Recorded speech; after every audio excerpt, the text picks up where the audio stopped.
As of today, June 22, 2025, the Middle East is holding its breath. The tensions between the State of Israel and the Islamic Republic of Iran have reached a fever pitch, a level of intensity not seen in decades.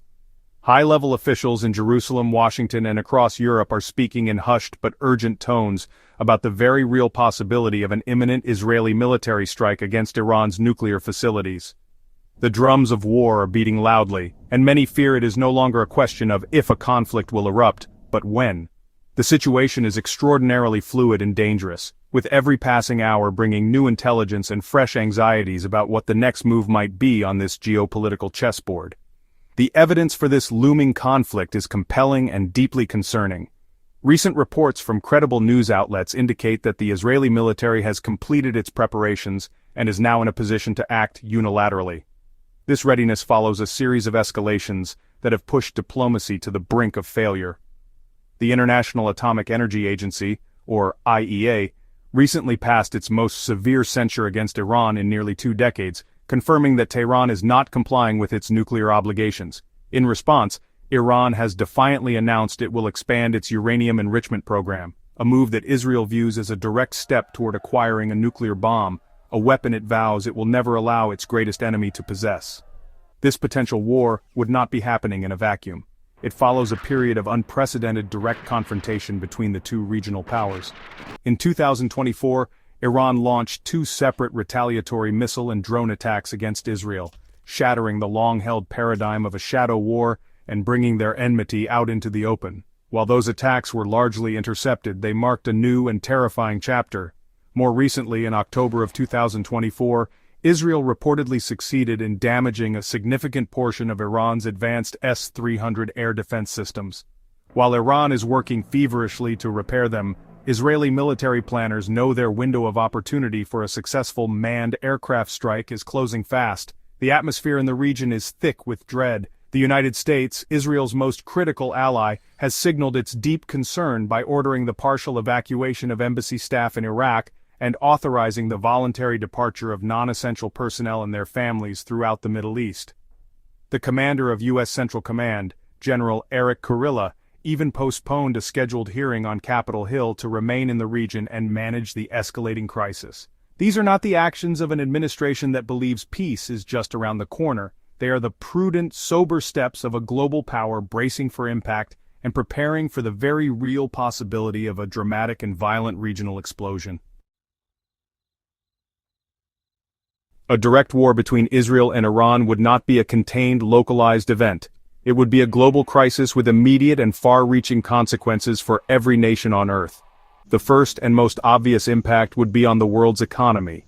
The Strait of Hormuz, a narrow waterway controlled by Iran, is the planet's most important oil choke point. Roughly 1/5 of the world's total oil consumption passes through this strait every single day. If Iran were to close it in retaliation for an attack, a threat it has made repeatedly, the effect on global oil prices would be instantaneous and catastrophic. Gasoline prices would skyrocket, inflation would surge, and the global economy, still fragile, could be plunged into a deep recession. Beyond the economic shock, a war would trigger a massive humanitarian crisis and a refugee wave that could destabilize the entire region. The conflict would likely not be confined to just Israel and Iran. Iran's network of proxy forces, including Hezbollah in Lebanon, militias in Syria and Iraq, and the Houthis in Yemen, would almost certainly be activated, opening up multiple fronts against Israel and its allies. This would ignite a multi-front war that could engulf Lebanon, Syria, Iraq, and the Gulf Arab states, leading to immense suffering and displacement. The ongoing tragedy in Gaza, where over 55,000 Palestinians have been killed since October 2023, is a grim reminder of the human cost of conflict in this volatile part of the world. The conflict would also create a severe test for international alliances and could potentially draw in other world powers. The United States would be placed in an incredibly difficult position, caught between its ironclad commitment to Israel's security and its desire to avoid another major war in the Middle East. Russia and China, who have cultivated closer ties with Iran, would likely see the conflict as an opportunity to challenge American influence in the region. This could create a dangerous standoff between nuclear-armed powers, turning a regional war into a global confrontation with unpredictable and terrifying outcomes. The risk of miscalculation would be immense, with every action and reaction carrying the potential for disastrous escalation. Finally, a war would have profound implications for the global fight against terrorism and nuclear proliferation. A military strike might set back Iran's nuclear program temporarily, but it could also drive it permanently underground and convince the regime in Tehran that possessing a nuclear weapon is its only ultimate guarantee of survival. This could trigger a nuclear arms race across the Middle East, with countries like Saudi Arabia and Turkey feeling compelled to develop their own arsenals. Furthermore, the chaos of a regional war would create a fertile breeding ground for extremist groups like ISIS and Al-Qaeda to regroup and flourish, posing a renewed threat to security both in the region and across the globe. To understand Israel's position, one must grasp the profound sense of existential threat that permeates its national psyche. For Israeli leaders, the prospect of a nuclear-armed Iran is not merely a strategic challenge, it is a potential second Holocaust. They listen to the leaders of Iran, from the supreme leader to IRGC commanders, who have repeatedly called for Israel's destruction, referring to it as a cancerous tumor that must be eradicated from the map. When the regime in Tehran pursues nuclear weapons technology, while simultaneously funding and arming terrorist groups like Hezbollah and Hamas on Israel's borders, Israelis do not see a nuanced political strategy.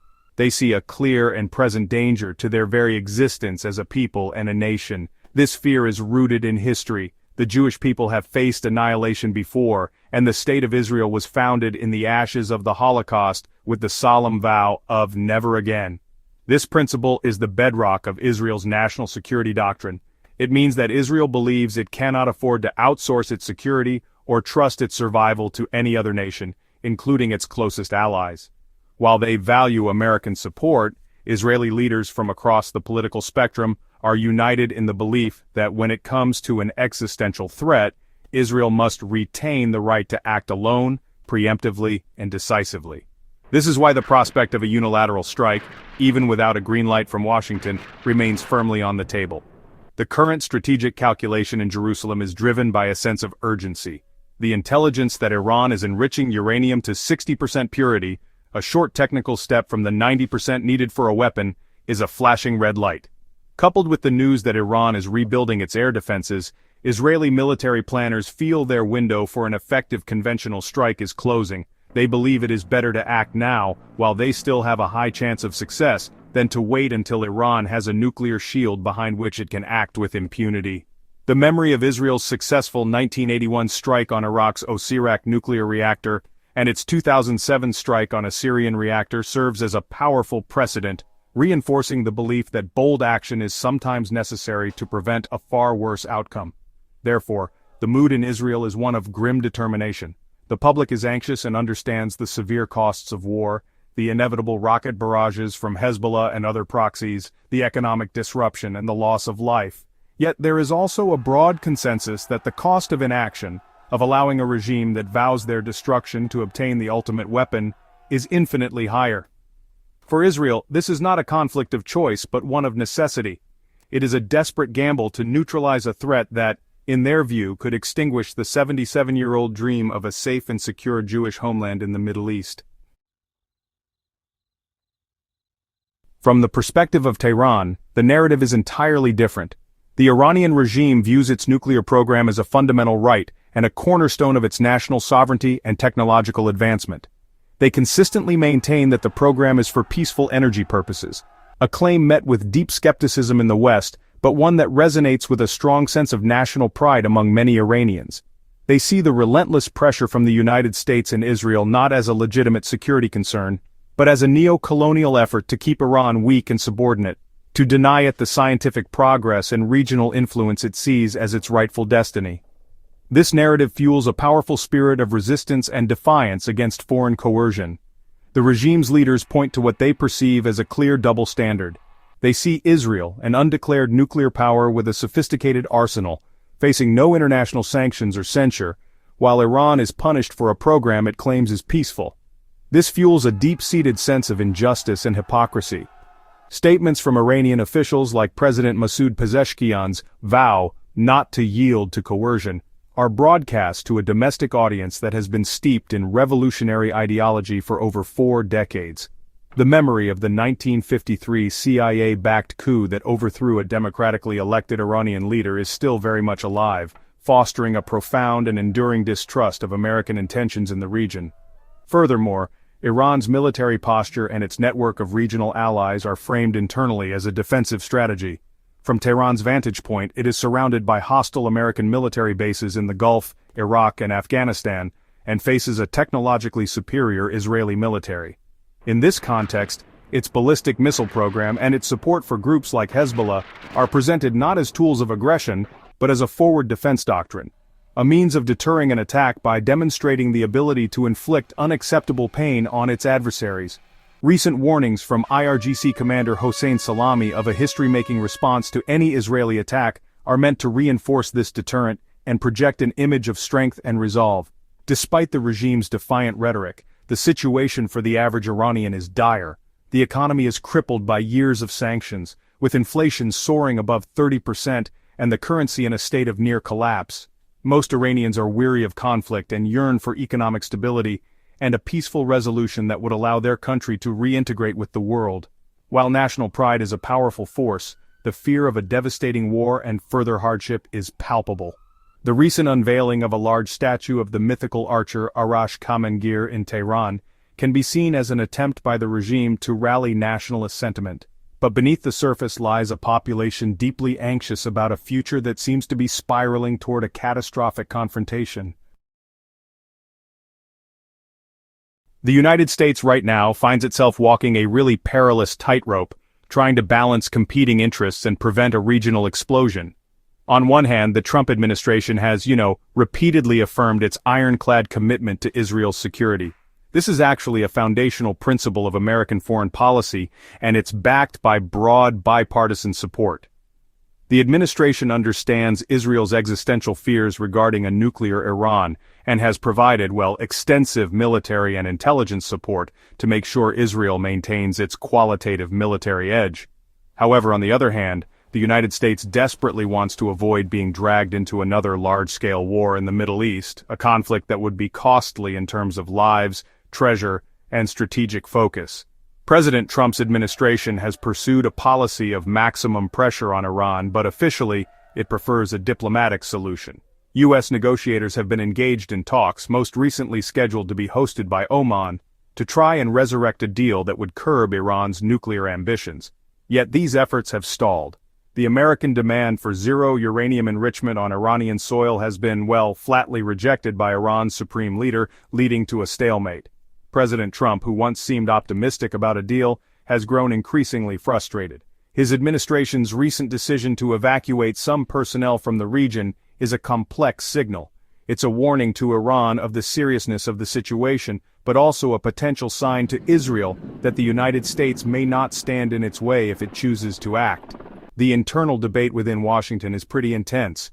Military leaders at the Pentagon are acutely aware of the risks of a wider conflict. They know that Iran's threat to target all U.S. bases in the region is credible, and they're preparing for potential retaliatory strikes against American troops and assets. This is exactly why CENTCOM is on such high alert. At the same time, some political advisors may see a benefit in allowing Israel to handle the problem, believing that an Israeli strike could be a so-called surgical solution that avoids direct American military involvement, while still achieving the key objective of crippling Iran's nuclear program. This division really highlights the immense difficulty and the high stakes of the decisions being made in the Oval Office right now. Ultimately, the U.S. role may be that of a reluctant but essential supporter. While officially opposing a unilateral Israeli strike, it's highly likely that the United States would provide crucial intelligence, satellite imagery, and logistical support to make any such strike more effective. It would also likely help Israel defend against the inevitable counterattacks from Iran and its proxies. America's goal, honestly, is to manage the unmanageable, to support its closest ally in neutralizing a grave threat, while simultaneously trying to contain the conflict and prevent it from escalating into a global catastrophe. It's a balancing act with no safety net, where a single misstep could have devastating consequences for the entire world. As we watch these modern-day events unfold, it's, impossible for students of Bible prophecy not to see the ancient echoes of Scripture. The nations at the center of this crisis, Israel and Iran, are two of the most significant players in the biblical narrative. Modern-day Iran is actually the heart of the ancient Persian Empire, a kingdom that features pretty prominently in the Old Testament. The relationship described in the Bible is, complex. In the book of Esther, a wicked Persian official named Haman plots a genocide against the Jewish people scattered throughout the empire. It's a story of an existential threat, much like the one Israel perceives from Iran's leaders today, and it is only thwarted by the courageous intervention of Queen Esther. Yet, Persia is not always portrayed as an enemy. In fact, it is a Persian king, Cyrus the Great, who is one of the most remarkable figures in the Bible. In the books of Isaiah, Ezra, and Nehemiah, Cyrus is depicted as an instrument of God. After the Babylonians destroyed Jerusalem and the temple and took the Jewish people into captivity, it was Cyrus who conquered Babylon and in 539 BC, issued a decree allowing the Jews to return to their homeland and rebuild their temple. The prophet Isaiah even calls Cyrus God's anointed one or Messiah, a title otherwise reserved for Israelite kings and the ultimate Messiah. This history shows a deep, complex, and divinely guided relationship between these two peoples. This historical duality makes the current animosity all the more tragic and prophetically significant. How did a nation that once liberated the Jewish people become its most ardent enemy, threatening a new Holocaust? Many who study prophecy believe this dramatic shift is not an accident, but part of a larger, end-times narrative. They look to prophecies in books like Ezekiel, which describe a future invasion of Israel by a coalition of nations. In Ezekiel chapters 38 and 39, a leader named Gog of the land of Magog forms an alliance to attack Israel in the latter days. Crucially, one of the primary members of this invading confederacy is named Persia. For centuries, Bible scholars have identified Persia in this prophecy as the nation we know today as Iran. The text describes this coalition coming against an Israel that has been regathered from the nations and is living in security in its own land, a stunningly accurate description of the state of Israel today. The prophecy says, "These nations will come like a storm and a cloud to cover the land, with the evil intention of seizing plunder and destroying the people of Israel." This ancient text, written over 2,500 years ago, reads like a future headline, providing a prophetic lens through which many are viewing the escalating military tensions between Jerusalem and Tehran. Beyond the specific prophecies about Israel and Persia, there is, another major prophetic theme that many believe is relevant to our current geopolitical situation, the rise and fall of Mystery Babylon.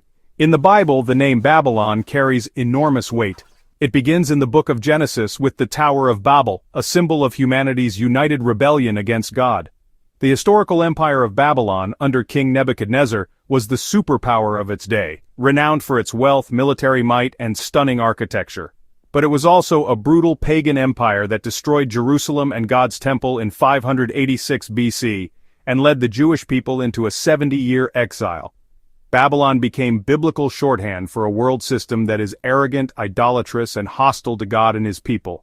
This theme culminates in the New Testament in the book of Revelation. In chapters 17 and 18, the Apostle John describes a vision of a final end-times entity called Mystery Babylon the Great, the mother of prostitutes and of the abominations of the earth.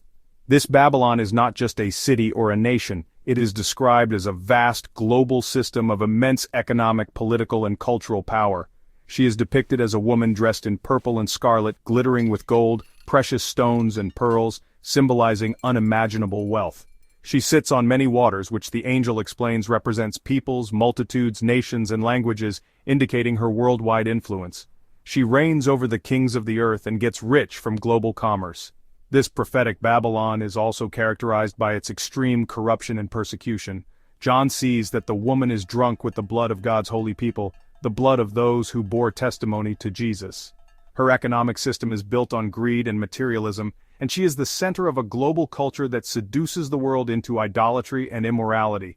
The description is of an all-encompassing global order that dominates world trade, politics, and culture, all while being fundamentally opposed to the ways of God. For centuries, theologians and prophecy students have debated the identity of this end-times Babylon. Is it a revived Roman Empire, a specific city, or something else? In modern times, many interpreters have come to see Mystery Babylon not as a single nation, but as a symbolic representation of the powerful, interconnected, and often godless global system that dominates our world today. They see its influence in the global financial markets, in the political alliances that govern the world, and in a popular culture that often promotes values contrary to biblical teaching.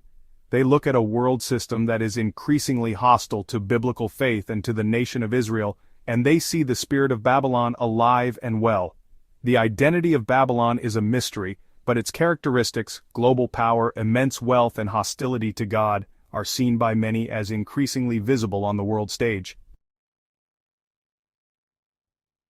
The most dramatic part of the prophecy about Mystery Babylon is not its power, but its stunningly sudden and complete destruction. The prophets, both in the Old Testament, Isaiah chapters 13 and 14, Jeremiah chapters 50 and 51, and the new Revelation chapter 18 describe the fall of Babylon as a shocking, catastrophic event that happens with breathtaking speed. In Revelation 18, an angel declares, "Fallen, fallen is Babylon the Great." The text emphasizes the swiftness of its demise. In 1 hour your judgment has come, in 1 hour she has been brought to ruin, and in 1 hour your great wealth has been brought to ruin. This is not a slow decline, but a sudden, unexpected collapse that sends shockwaves across the globe. The prophecy describes the reaction of the world's political and economic leaders to this event. The kings of the earth who were allied with her will weep and mourn over her when they see the smoke of her burning. They will stand at a distance terrified by her torment and cry out, "Woe, woe to you, great city, you mighty city of Babylon! In 1 hour your doom has come." The merchants of the earth will also weep and mourn because no one buys their cargoes anymore, the luxury goods, the technologies, and even the human lives that fueled her vast economy. The collapse is so total that it brings global commerce to a screeching halt, creating worldwide economic panic and despair. Why is this important today? For those who see the current global system as a modern-day Babylon, this prophecy serves as a powerful warning. They believe that the interconnected global financial system with its mountains of debt and complex derivatives is incredibly fragile. They see how a major war in the Middle East, like the one brewing between Israel and Iran, could be the black swan event that triggers a systemic collapse. A war that shuts down the Strait of Hormuz, skyrockets energy prices, and throws global markets into chaos could, they argue, fulfill the prophecy of Babylon's fall in 1 hour. It is seen as a potential trigger for the prophesied end times economic judgment. This interpretation connects the conflict in the Middle East directly to a global apocalyptic event. The fall of Babylon, in this view, is not just the destruction of one enemy, but the unraveling of the entire world order that opposes God. It is seen as a necessary and divinely ordained judgment that must occur before the return of Jesus Christ and the establishment of his kingdom on earth. Therefore, when prophecy watchers see Israel and Iran on a collision course, they are not just watching a regional conflict. They are watching for the potential domino that could topple the entire structure of the modern world, paving the way for the fulfillment of the Bible's most dramatic prophecies. We now stand at a profound crossroads in history. The path ahead is shrouded in fog, with plausible routes leading to both unimaginable catastrophe and a desperately hoped-for peace. The fears are immediate and tangible. We fear a devastating war between Israel and Iran that could kill hundreds of thousands, create millions of refugees, and shatter the stability of the entire Middle East. We fear a conflict that could draw in the United States, Russia, and China, escalating into a global confrontation between nuclear-armed powers. We fear the economic collapse that would follow the closing of the Strait of Hormuz, bringing hardship and chaos to every corner of the globe. These are not distant, abstract fears. They are real-time possibilities in June of 2025. The deepest hope, of course, is for a miraculous de-escalation. It is the hope that diplomacy will prevail, even at this 11th hour. It is the hope that leaders in Washington, Jerusalem, and Tehran will pull back from the brink, recognizing that the cost of war is a price too high for any nation to pay. In Iran, the people hope for a peaceful resolution that will lift the crushing weight of sanctions and allow them to build a better future. In Israel, the people hope for a genuine and lasting security that does not require them to live under the constant shadow of annihilation. Around the world, billions hope to be spared the economic and political fallout of a war that would touch every single life on the planet. For people of faith, there is another layer of hope. It is the hope rooted in the belief that God is sovereign over the affairs of nations. It is the conviction that even in the midst of chaos and looming war, God has a plan and a purpose. For Christians, this includes the blessed hope of the return of Jesus Christ. While the unfolding events may align with grim prophecies and signal a coming period of judgment, they are also seen as signs that God's ultimate plan of redemption is moving forward. This is not a hope for destruction, but a hope that looks beyond the present darkness to the promise of a future kingdom of perfect peace and justice. What happens next is uncertain. Will Israel launch a preemptive strike in the coming days or weeks? Will Iran retaliate with overwhelming force?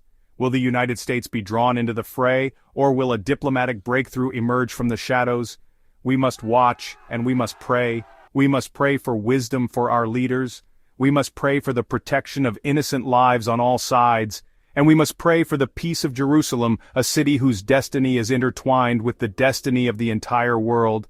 The stakes have never been higher, and the world is watching, waiting, and praying for what is to come.